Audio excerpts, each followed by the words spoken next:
Good morning students.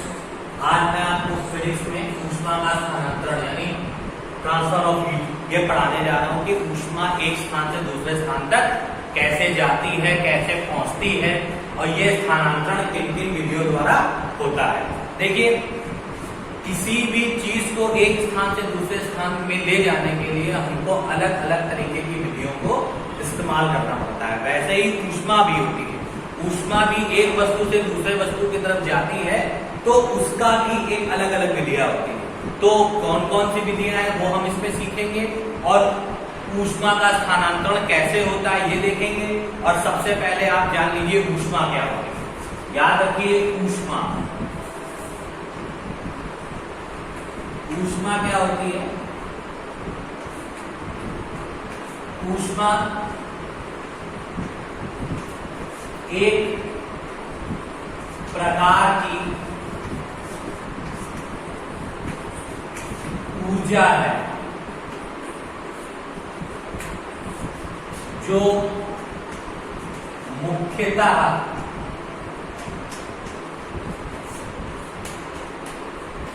ताप के कारण होती है। ठीक है स्टूडेंट, ऊष्मा क्या है? ऊष्मा एक प्रकार की ऊर्जा है जो मुख्यतः ताप के कारण होती है। जैसे हम अपने हाथों में, जैसे सबसे पहले आप ऊर्जा समझ लीजिए क्या होता है। ऊर्जा क्या होती है? किसी व्यक्ति या वस्तु की कार्य करने की क्षमता को उसकी ऊर्जा कहते हैं। ठीक है, और ये ऊष्मा ऊर्जा का रूप किस तरीके से है?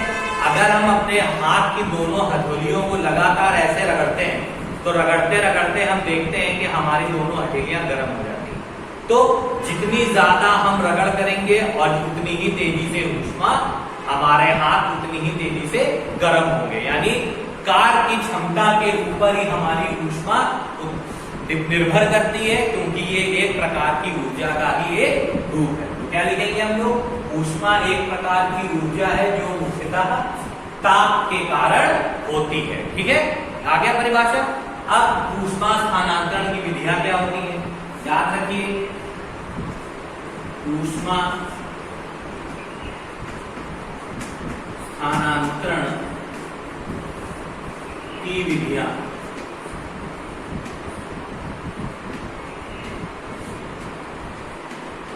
मुख्यतः इसमें ऊष्मा स्थानांतरण की मुख्यतः 3 विधियां हैं जो आप लोगों को अभी पढ़नी है। नंबर 1 विधि होती है चालन, नंबर 2 होती है संवहन और नंबर 3 होती है विकिरण। ठीक है, ये मुख्य 3 विधियां हैं। अब हम आपको इन 3 विधियों के बारे में बताने जा रहे हैं कि ऐसी विधि कौन सी होती है। तो अभी केवल थोड़ा सा सुन लीजिए आप लोग। चालन विधि ये मुख्य रूप से ठोसों में होती है। इसमें होती है मुख्य रूप से ठोसों में होती है। इसमें माध्यम आवश्यक होता है।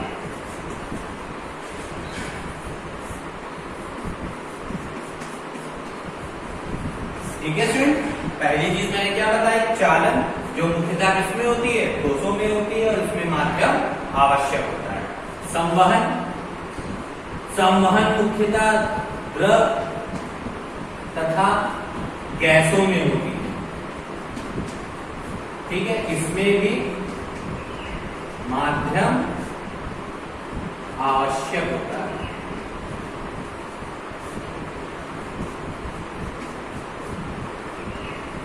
और सबसे आखिरी होती विकिरण।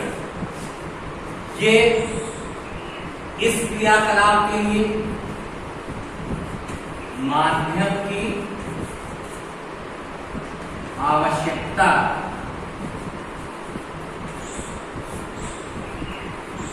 नहीं। विकिरण के लिए हम लोग कहते हैं कि माध्यम की आवश्यकता नहीं होती है, किसी भी माध्यम में विकिरण हो सकता है। अब हम आपको जानेंगे चालन, संवहन और विकिरण के बारे में क्या क्या होता है। फिलहाल के लिए आप लोगों ने ऊष्मा की परिभाषा दे दी, ऊष्मा स्थानांतरण की विधियां, क्योंकि हमने आपको बताया था हर चीज का स्थानांतरण करने के लिए किसी न किसी विधि की रिक्वायरमेंट होती है। तो इसकी मुख्यतः 3 विधियां हैं। नंबर 1 चालन, नंबर 2 संवहन और नंबर 3 विकिरण। चालन क्या होता है? मुख्यतः ठोसों में होता है, इसमें माध्यम आवश्यक होता है। संवहन द्रव तथा गैसों में होता है, माध्यम आवश्यक होता है। इसमें माध्यम की आवश्यकता बिल्कुल ही नहीं होती। तो ठीक है स्टूडेंट, आप लोग अभी इतनी चीजों को देखिए। अब मैं इन 3 पार्ट्स के बारे में आपको समझाने जा रहा हूं। तब तक आप लोग इतने पोर्शन को नोट कर लीजिए, तो आपको इजीली सब लर्न हो जाएगा।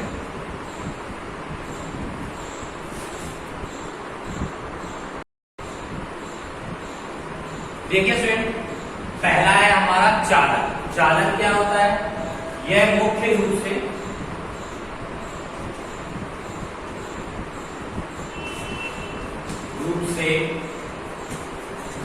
ठोसों में होता है।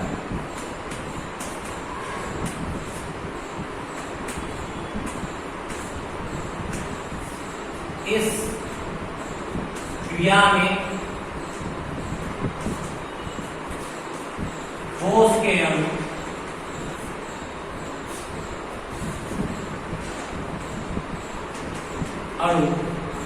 अपना स्थान नहीं छोड़ते हैं।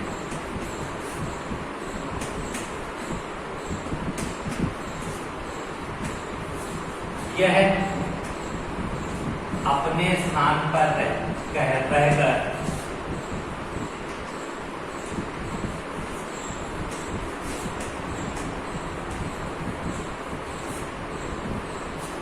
कंपन करते हैं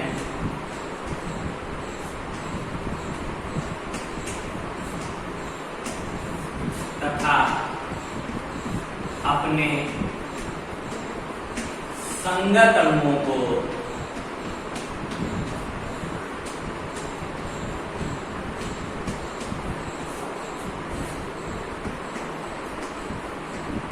ऊष्मा प्रदान करते हैं।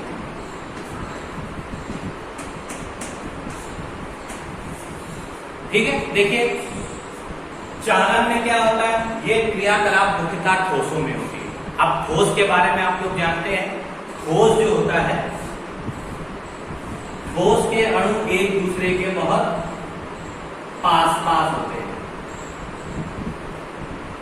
ठीक, इनके अणुओं के बीच की अंतराणुविक दूरी बहुत कम होती है। इसीलिए ठोसों में क्या होता है?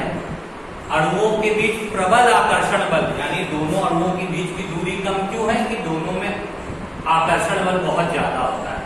आकर्षण बल अधिक होने के कारण ये एक दूसरे से चिपके रहते हैं और अपना स्थान नहीं छोड़ते। ठीक है, क्यों नहीं अपना स्थान छोड़ते? कि ठोसों में अणु एक दूसरे के बहुत पास होते हैं और इनके अणुओं के मध्य प्रबल आकर्षण बल होता है, जिसकी वजह से ये अपना स्थान नहीं छोड़ते। ये अपने स्थान पर रहकर ही कंपन के द्वारा संगत अणुओं को ऊष्मा प्रदान करते हैं। देखिए कैसे, जैसे ये एक कोई रॉड है, ठीक है, मान लिया, ठीक, ये अणु है इसके, देखिए ध्यान से,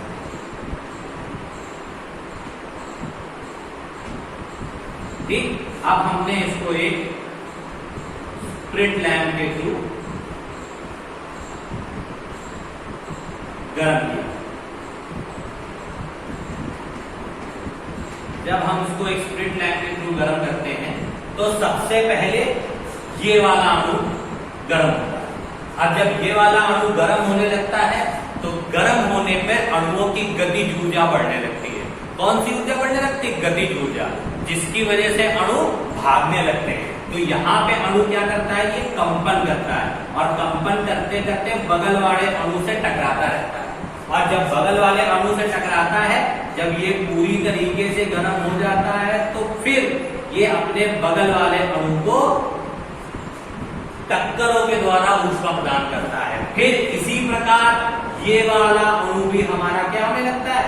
गर्म होने लगता है, अपने स्थान पे रहकर कंपन करने लगता है और कंपन के द्वारा अपने बगल वाले अणु से टकराता है और टकराने के बाद इस अणु को भी अपनी ऊष्मा को प्रदान करने लगता है। वही क्रियाकलाप इस अणु के साथ होता है और यही क्रियाकलाप इसके साथ और यही क्रियाकलाप इसके साथ होती है। इस प्रकार अणु अपने स्थान को बिना छोड़े ऊष्मा को एक अणु से दूसरे अणु की तरफ स्थानांतरित करते रहते हैं और अंत में ये पूरी रॉड जो होती है हमारी गर्म हो जाती है।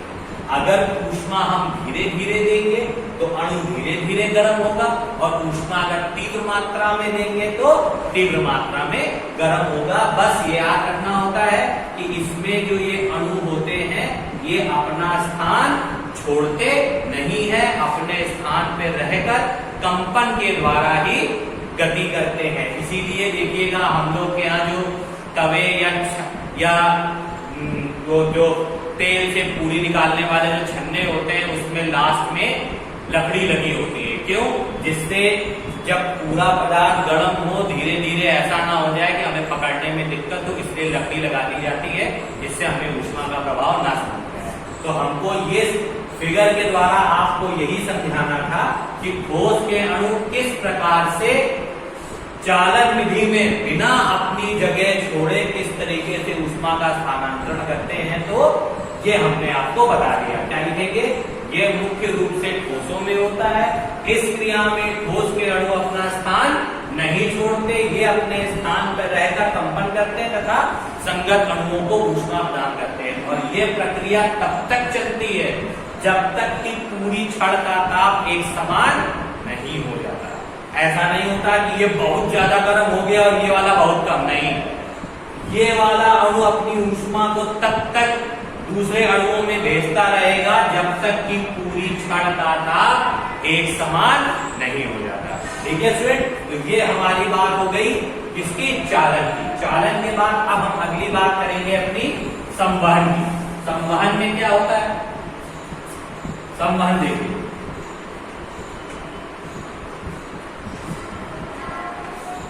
यह क्रिया मुख्यतः द्रव तथा गैसों में होती है।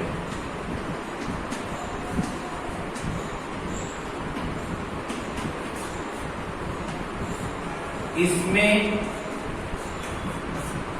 अणु अपना स्थान छोड़ते हैं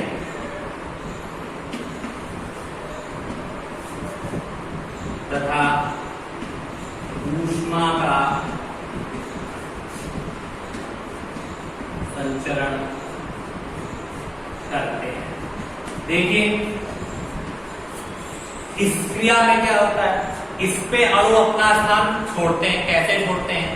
देखिए हम लोग अपने घर में अगर एक बीकर लें, एक बीकर में अगर हम लोग पानी को गर्म करते हैं